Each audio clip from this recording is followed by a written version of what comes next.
हरे कृष्णा भक्तों, स्वागत है आपका आपके अपने चैनल भक्ति की शक्ति में।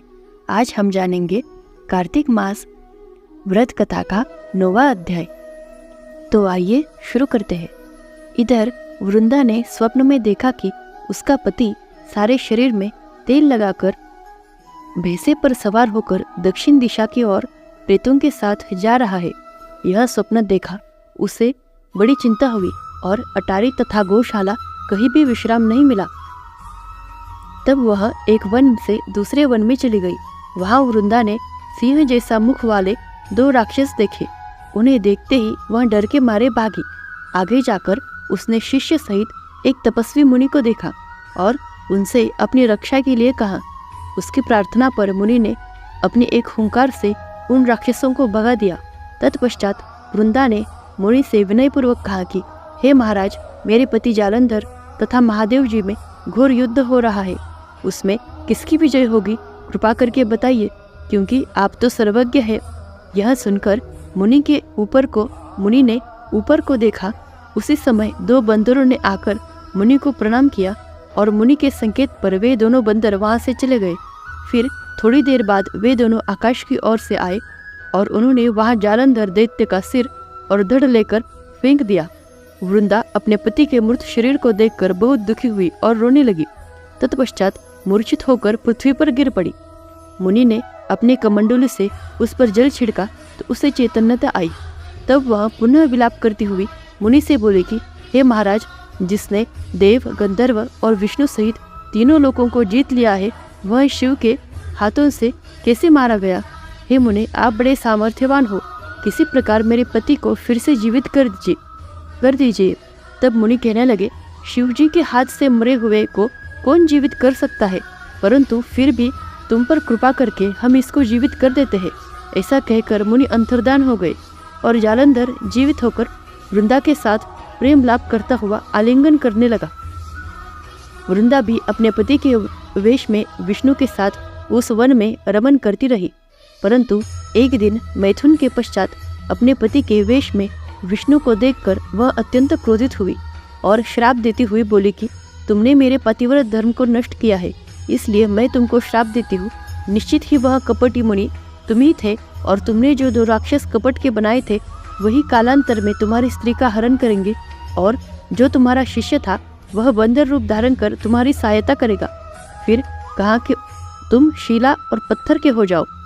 नारद जी कहने लगे कि राजा पृथु, भगवान कृष्ण ने देवताओं तथा अपने भक्तों के कार्य के लिए पतिव्रता वृंदा का यद्यपि शील हर लिया, परंतु वे मन ही मन अत्यंत दुखी हुए और बोले, हे वृंदे, मैंने तुम्हारा श्राप को ग्रहण किया है, अतः मैं अवश्य शिलारूप हो जाऊंगा, परंतु तुम भी वृक्ष रूप होकर मुझको मिलोगी। उसी समय वृंदा अपने पति के चरणों का ध्यान करके विष्णु के मना करने पर भी अग्नि में प्रवेश कर गई। नारद जी कहते हैं, हे राजा पृथु, इधर शिवजी बड़े भयंकर वेग से राक्षसों को मारने लगे। शिवजी की इस तीक्ष्ण बाण वर्षा के आगे शुंभ और निशुंभ भी न ठहर सके और वह युद्ध से भाग खड़े हुए। तब शिवजी ने उनको श्राप दिया, क्योंकि तुम युद्ध क्षेत्र से भाग गए हो, इसलिए पार्वती के हाथ से मारे जाओगे। उधर जिस समय वृंदा का पतिव्रत धर्म नष्ट हुआ, तभी जालंधर का बल समाप्त हो गया। ठीक इसी समय विष्णु ने अपना सुदर्शन चक्र अपने तेज सहित शिवजी को दिया। फिर शिवजी ने अपना ऋषियों के तप का, पतिव्रत स्त्रियों का तथा ब्रह्मा जी का तेज उसमें छोड़कर जालंधर दैत्य पर छोड़ दिया, जिसमें उसका सिर कटकर भूमि पर गिर गया। सिर और धड़ अलग होते ही जालंधर का तेज उसके शरीर से निकलकर श्री शिवजी में तथा वृंदा का तेज श्री पार्वती जी में समा गया। उधर विष्णु वृंदा की चिता में लौटने लगे। तब सब देवताओं ने शिवजी की स्तुति की और कहा कि महाराज, जालंधर को मारकर आपने देवताओं का बड़ा उपकार किया है, परंतु कई महान अनर्थ हो रहा है, कृपा करके उसका भी कुछ उपाय कीजिए। भगवान विष्णु वृंदा के पतिव्रत धर्म से मोहित होकर लगातार उसकी चिताभस्म पर लौट रहे हैं और किसी प्रकार का विश्राम नहीं कर रहे हैं। तब शिवजी ने कहा कि हे देवताओं, तब सब भगवान ही योग माया की शरण में जाकर उनकी स्तुति करते हुए बोले, तुम्हारी माया को ब्रह्मादिक भी नहीं जानते। हे योग माया, उस देवी को हमारा नमस्कार है, जिसके भक्तगण अनादर तथा मोह को प्राप्त नहीं होते, ऐसी मूढ़ प्रकृति को हमारा नमस्कार है। उस समय देवताओं ने एक तेज देखा और आकाशवाणी सुने की गौरी, लक्ष्मी और सरस्वती रजोगुण, सतोगुण और तमोगुण रूप में मैं ही हूँ, वही तीनों तुम्हारा कार्य सिद्ध करेंगी। उन देवियों की तुम आराधना करो।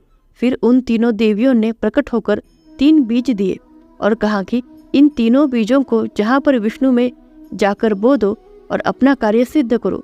देवताओं ने तीनों बीज ले जाकर जहाँ पर वृंदा की चिता पर भगवान विष्णु लौट रहे थे जाकर बो दिए। उन तीनों बीजों से 3 वृक्ष उत्पन्न हुए। रजोगुण सरस्वती से आंवला, तमोगुण गौरी से तुलसी और सतोगुण लक्ष्मी से मालती हुई। श्री लक्ष्मी जी ने अपना बीज ईर्ष्या युक्त होकर दिया था, इसलिए मालती भगवान पूजा में निंदित तथा आंवला और तुलसी भगवान को अति प्रिय हुए। इस प्रकार वृंदा वृक्ष रूप होकर भगवान शालिग्राम से संयोग किया। इसी कारण कार्तिक के उद्यापन में भगवान की पूजा तुलसी के मूल में होती है। नारद जी कहते हैं कि हे राजा पृथु, जिस घर में तुलसी का वृक्ष होता है उसमें यमदूत कभी नहीं जाते, इसलिए जो तुलसी का वृक्ष घर में लगाते हैं वे यमपुरी नहीं देखते। नर्मदा तथा गंगा का जल और तुलसी का पूजन, यह तीनों कराए बराबर है। मनुष्य तुलसी तथा आंवला की छाया में अपने पितरों का श्राद्ध करता है, उसके पितर मोक्ष को प्राप्त हो जाते हैं। नारद जी कहते हैं कि हे राजा पृथु, तुलसी और आंवले का महात्म्य ब्रह्मा जी भी कहने में असमर्थ है। जो कोई इस कथा को पढ़ता अथवा सुनाता है वह भी मोक्ष को प्राप्त होता है। राजा पृथु ने कहा, हे मुनिश्रेष्ठ नारद जी, आपने कार्तिक माह के व्रत में जो तुलसी की जड़ में भगवान विष्णु का निवास बताकर उस स्थान की मिट्टी की पूजा करना बतलाया है, अतः मैं श्री तुलसी जी के महात्म्य को सुनना चाहता हूँ। तुलसी जी ने कहा, और किस प्रकार उत्पन्न हुई यह बताने की कृपा करें।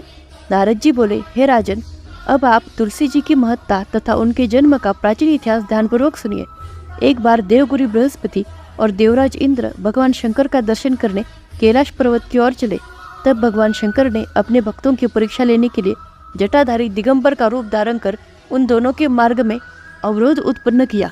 यद्यपि वह तेजस्वी, शांत, लंबी भुजा और चौड़ी छाती वाले गौर वर्ण वाले अपने विशाल नेत्रों से युक्त तथा सिर पर जटा धारण किए हुए वैसे ही बैठे थे, तथापि उन भगवान शंकर को न पहचान कर इंद्र ने उनसे कहा, उनका नाम व धाम आदि पूछते हुए कहा कि क्या भगवान शंकर अपने स्थान पर है या कहीं गए हुए हैं।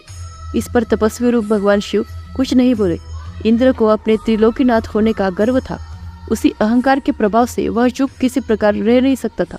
उसने क्रोधित होते हुए उस तपस्वी को धुड़क कर कहा, अरे, मैंने तुझसे कुछ पूछा है और तू उसका उत्तर भी नहीं देता।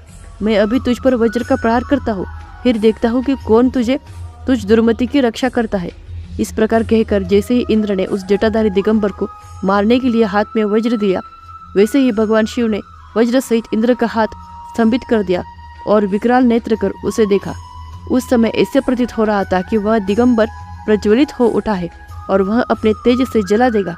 भुजाएं स्तंभित होने के कारण इंद्र दुखी होने के साथ साथ अत्यंत कुपित भी हो गया, परंतु उस जटाधारी दिगंबर को प्रज्वलित देखकर बृहस्पति जी ने उन्हें भगवान शंकर जानकर प्रणाम किया और दंडवत होकर उनकी स्तुति करने लगे। बृहस्पति भगवान शंकर से कहने लगे, हे दीनानाथ, हे महादेव, आप अपने क्रोध को शांत कर लीजिए और इंद्र के इस अपराध को क्षमा कीजिए।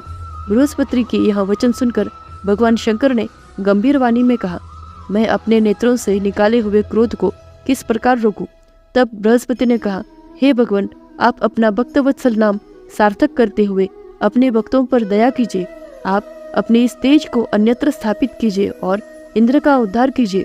तब भगवान शंकर गुरु बृहस्पति से बोले, मैं तुम्हारी स्तुति से अत्यंत प्रसन्न हूँ। तुमने इंद्र को जीवन दान दिलवाया है। मुझे विश्वास है कि मेरे नेत्रों की अग्नि अब इंद्र को पीड़ित नहीं करेगी। बृहस्पति ने इस प्रकार कहकर भगवान शिव ने अपना मस्तक से निकाले हुए अग्निमय तेज को अपने हाथों में ले लिया और फिर उसे क्षीर सागर में डाल दिया। तत्पश्चात भगवान शंकर अंतर्ध्यान हो गए और इस प्रकार जो जानने की कामना करता था उसे जानकर इंद्र और बृहस्पति अपने अपने स्थान को चले गए। शिवजी ने जो अपना तेज जो उनके क्रोध से उत्पन्न हुआ था, वो जो क्षीर सागर में छोड़ा था, उसी से बाद में जलंधर उत्पन्न हुआ। तो ऐसे हुई थी जलंधर की उत्पत्ति। कार्तिक मास में विष्णु पूजन सहित तुलसी पूजन अत्यंत महत्वपूर्ण माना जाता है। अब आप सुनेंगे तुलसी जी की आरती। जय जय तुलसी माता, सब जग की सुखदाता, वरदाता। जय जय तुलसी माता, सब योगों के ऊपर, सब रोगों के ऊपर, रुज से रक्षा करके भवत्राता। जय जय तुलसी माता, बटु पुत्री है श्यामा, सूरबल्ली है ग्राम्या, विष्णु प्रिय जो तुमको सेवे, सो नर तर जाता। जय जय तुलसी माता, हरि के शीश विराजत, त्रिभुवन से हो वंदित, पतित जनों की तारिणी विख्याता। जय जय तुलसी माता, लेकर जन्म विजन में आई दिव्य भवन में, मानव लोक तुम्ही से सुख संपत्ति पाता। जय जय तुलसी माता, हरि को तुम अति प्यारी, श्याम वरण तुम्हारी, प्रेम अजब है उनका तुमसे कैसा नाता। जय जय तुलसी माता, जय जय तुलसी माता। जय जय नारायण नारायण हरि हरि, स्वामी नारायण नारायण हरि हरि। हरि ओम नमो नारायण, ओम नमो नारायण। हरि ओम नमो नारायण, हरि ओम नमो नारायण। हरि ओम नमो नारायण, ओम नमो नारायण। हरि ओम नमो नारायण, हरि ओम नमो नारायण।